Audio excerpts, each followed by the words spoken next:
I love NXT. You love NXT. If you gave them enough time, your grandma would probably love NXT. Well, as long as she had the information beforehand and she was a fan of pro wrestling anyway. I don't think NXT is that good that people are just going to buy in after never watching pro wrestling. The reason we all love it is because it's good, but there is an issue when it comes to calling wrestlers up to the main roster. Sometimes it's great, but sometimes it's not so good. Why? Here's why.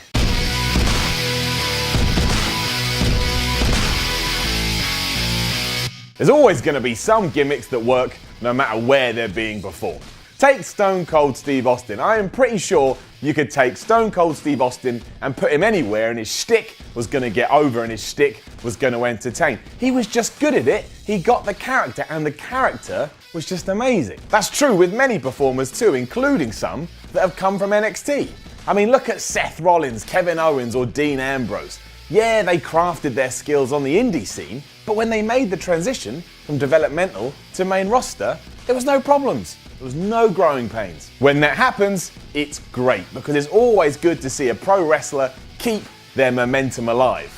But that's not always the case. In fact, it's not always the case at all. Too many times it becomes very clear that what worked on NXT isn't going to work on Raw or SmackDown. Be it the differences in the crowd, the size of the arena, or the writing team just not understanding how to make that gimmick fly, it falls flat on its ass. Or it just didn't click, even though it did click down in Florida. Just one of those things. For every Sami Zayn, there's the Ascension, or the Vaudevillains, or Apollo Crews, or Tyler Breeze, or Adam Rose. Oh, you can throw Bo Dallas in there as well. Bo Dallas was great down in NXT, and even though he is still great now, nobody knows it anymore.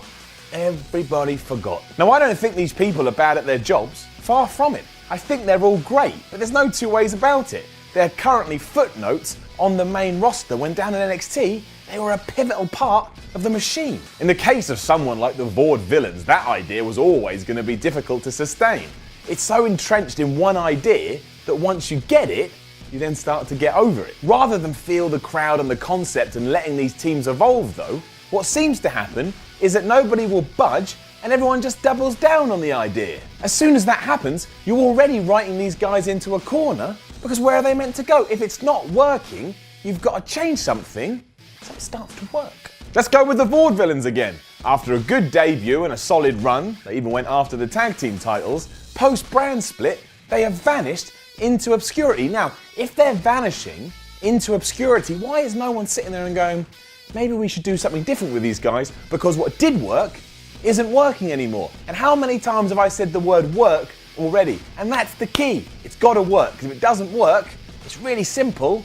It's not working. The problem in many ways is the success they had down in NXT. I mean, if you've seen it go well there is going to be some stubbornness and some resistance when it's time to change it, especially if you're attached to NXT in some way. But that's not good. The NXT atmosphere and stage is utterly different than what happens on the main roster. Aside from an incredible increase in attendance, most of the people that attend NXT shows are the same faces that go week in and week out, especially when we're talking about Full Sail. Of course, they're going to buy into these characters. They're seeing them evolve and develop each week. So as soon as it clicks, everyone is going to feel like they're on board, like they had something to do with this success. They saw it all come together, and because it's not global TV, it's not so much of a sink or swim situation. NXT is undoubtedly good for all concerned, but there needs to be more thought when it's time to call somebody up. Look at Apollo Crews. If this wasn't pro wrestling, I'd be out there now in the real world sticking missing posters up on lampposts because the guy has just vanished from life. I know he was on SmackDown the other day, but one appearance in about 72 doesn't count. He would have been much better served staying in NXT and having a proper program these past few months and getting better all the time. There can't just be one pathway for all wrestlers that are going to make the jump because all wrestlers are different. Kevin Owens, for example, is a much more down-to-earth character than Victor from the Ascension. Treating them the same doesn't make any sense. Each wrestler should be sat down and given a unique plan that's going to help them when they get to Raw or when they get to SmackDown. Otherwise, it's curtains. I've never really understood what that phrase means, to be honest. What's curtains? Surely the only thing that is ever curtains is curtains. But I digress. I don't think NXT is going anywhere for a while, but at the moment it is still in its infancy. And because of that, there's nothing wrong with ensuring that you're still developing the developmental territory. And what I mean by that is don't be afraid to make some changes if what you're doing isn't working. Shift some parts, move some parts, do whatever you can so when someone gets called up to the big leagues, they don't fall off a cliff. Think of Tyler Breeze. That man is oozing with talent and I never really see him. I mean, I do actually think that his fashion police gimmick is quite funny, but he's never on TV. If he's not on TV, I can't enjoy that. Just put him on TV. It's a new world for WWE, what with all this calling up shenanigans, and it's got to be allowed to grow so it benefits all involved. I mean, people like Joe and Nakamura are going to be fine regardless. They're seasoned pros. But a more WWE-centric individual, they're probably going to need a little extra push when it's their time to be called up. So make sure you give it to them. Now, don't forget to leave a comment below and to like, share and subscribe. And then why not go over to whatculture.com and have a little look over there. Then you can come follow me on Twitter at SimonMiller316. I'm Simon from What Culture, and here's to a healthy, happy and heroic new year.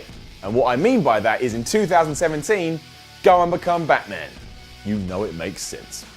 If you're a fan of the videos that What Culture puts out on its YouTube channels, why not join What Culture Extra, our subscription service for paying members? For paying just a small fee every month, you get access to exclusive lists, pipe bombs, booking videos, wrestling's worst merch, live streams for Raw and SmackDown every single week, exclusive WTF videos looking back at classic pay-per-views. Also, there's exclusive interviews, documentaries, Q&As, short films, and if you're a fan of WCPW, every episode of Loaded will be uploaded one day early and you'll be able to view the episode in its entirety, and included in the price are all of our pay-per-views such as Refuse to Lose and the upcoming Delete WCPW.